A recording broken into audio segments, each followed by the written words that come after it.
Hi guys, I'm Shmee, and today we're going to take a look at a bit of a military grade 2 Series, an M2 killer you could even say, in the form of the AC Schnitzer ACL2S. Now this is a special car to celebrate AC Schnitzer's 30th anniversary. There are only going to be 30 of them made. It's got 400 horsepower and 600 Newton meters of torque.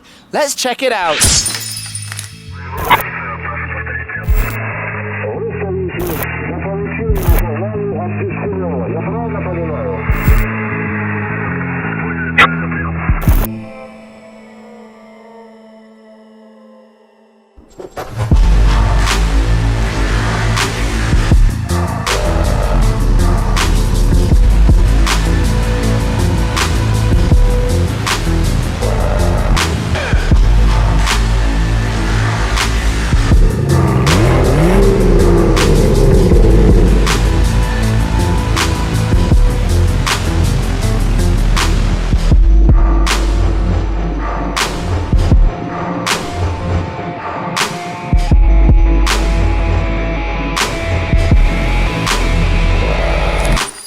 Let us start by taking a look around the car, the modifications, talk a little bit about what's under the hood, and then we'll take it out for a drive shortly after. So firstly, the look of the car, completely painted in the matte sort of satin finish military green, is giving it quite some presence. Then you get to the whole sort of shape and size. It is lower, it is wider, it is meaner than the M240i on which it's based.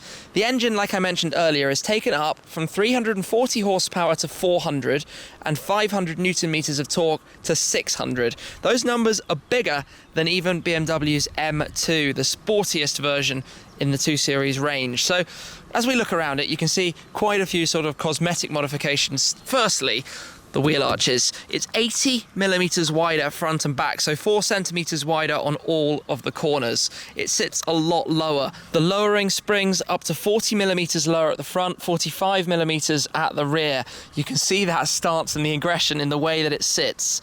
All around the car you can see new cosmetic aerodynamic parts from AC Schnitzer. You've got the fixed rear wing back here. You can also have it with a lip spoiler should you prefer.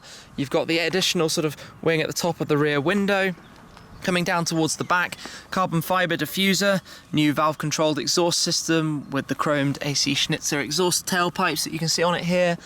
It's finished with these wheels, the larger 19-inch wheels in contrasting colours, the gold to go against the green, along with the sort of lettering and badging around the car. You can see the new side skirt as well while we're here. But there are going to be 30 of them. Each customer orders an M240i to their configuration specification, then can convert it to the full package from AC Schnitzer, and even on the interior too as well. We'll get to that in a moment. Carbon fibre mirror cap, and we'll come around down towards the front where you can see we've got the extended front splitter as well as these carbon pieces and the canards at the side too. But other than that, it sort of beefs up the 240i, which normally is a lot sort of more tame than the M2, and gives it this sort of aggressive kind of stance. And then when we see on the inside, this car with the complete interior package, so you can see we've got the Recaro sports seats with the green leather to match the exterior. If I come through here, we've got the 1987 to 2017 1 of 30 commemorative plaque. You can see we've got more green leather with the lime green stitch. There are 5 parts to the interior trim that you can see all around, painted to match the exterior too, as well of course the floor mats, the pedals, and a new steering wheel too, a new 3-spoke steering wheel with some quite interesting sort of grips around it as well to enhance the drive. You've got the M2 dashboard display because you can upgrade the max speed to 280 kilometers an hour instead of the standard 250. But basically, the bucket seats giving it a bit more sport and stability at speed, but still being based on the M240i. So we know from seeing other sort of pieces that the 240i really does give the M2 a run for its money. When you're sort of going in a straight line, it's only 30 horsepower different, the same torque in the standard car. But obviously this is not so standard. This is a bit of an M2 killer. Let's get inside, start it up, and then take it out for a drive. So I will jump myself in here. It has a specific sort of performance system that means you only get peak power when it's warmed up and running to temperature. We've been driving it already. Start it up, you get that raw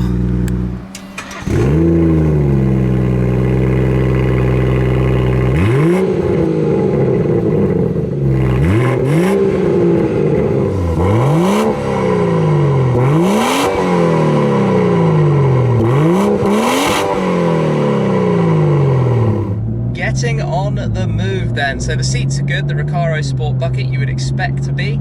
The steering wheel has all sorts of different places you can grip it, but it feels nice and chunky and good to hold.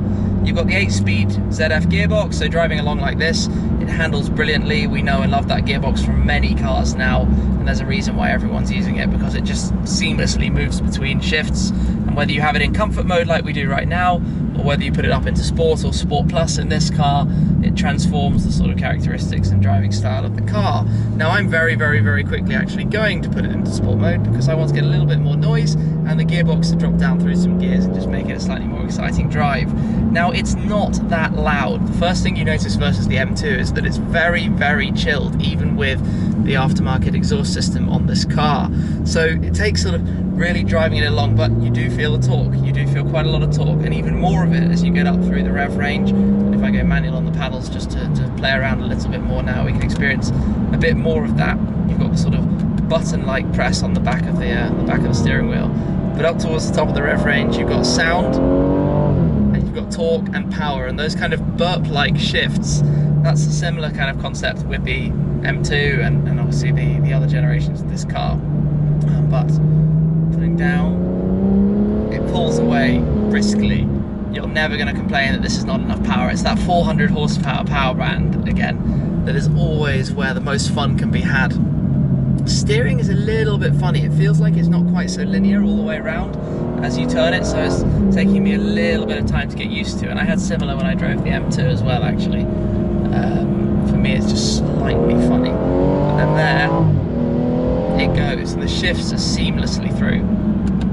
Now, if I go one notch further into Sport Plus, it goes into sort of dynamic traction control. But obviously nice dry day today, no problems with that. And everything gets a little bit more aggressive. The steering tightens up, the shift feel is slightly more responsive, but still calmer than the M2. The M2 gives you this kind of artificial kick on gear shift, which gives you the sensation of going fast when you're not necessarily going as quickly as you think you are.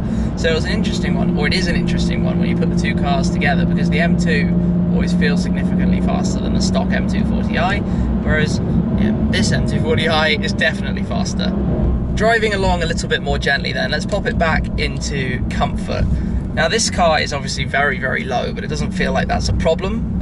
The ride is firm, no question about that, taking away a lot of the kind of suspension travel to make it look so low and aggressive. So you feel the bumps even on these very sort of smooth and general German roads. But just driving, the steering is light and easy, I suppose, so that's the kind of counter opposite of what I was saying earlier about driving along, and you're sort of equipped quite nicely. The whole package to do the full sort of conversion, one of the 30 cars, is about 36,000 euros on top of your spec M240i in any colour you want, and then the additional parts can be painted to match as well. But overall, seems sort of like an impressive piece of kit. This is basically a 2 Series tuner's dream. If you're into that kind of thing, this is probably the top end from AC Schnitzer, who have such a great history with these cars. Of course, the 20 years ago, for their 10-year anniversary, was the E46 M3 package, of which they made 10 cars, so it's a nice tribute now to have 30 cars of these at the 30th anniversary. Let's just pull away again. Away we ride over some bumps. Feel a little bit, not too bad actually. But it's on the track, and I'm sure this car properly excels. The thing you notice in here as you start to put your foot down a little bit more is how the power very much comes to you at the end of the rev range. The turbocharger's spooling up and delivering all that power and torque to just keep pushing you forwards, which is quite a fun sensation. And then there's a lot of it. There's an awful lot of it, more than enough for a car like this. Okay, a few more things to talk about, and the first is the engine and the powertrain. Now this is the X-Drive version of the M240i, so it's all-wheel drive. In the UK, we only get the rear-wheel drive version. Over here in Europe, it's all four if you so wish. Let me come over to the car and open up the bonnet so we can take a look at the familiar BMW engine up front. And to do so, that is a double pull of the lever down here. Once to release, once to open up. Come round and take a look under here. So this is quite nice on its own, the way it's finished by AC Schnitzer. 3 litre twin turbocharged inline 6. As you can see here under the green with some touches of orange on there too, but again the ACL2S branding on the top, and the plaque here for efficient performance. It has this capability, I think I mentioned earlier, where it won't allow you to use all of the power immediately. It waits until the engine is warmed up before you get maximum available to you. But all quite compact in there. So I'll drop that back down. I love this colour, looks super cool.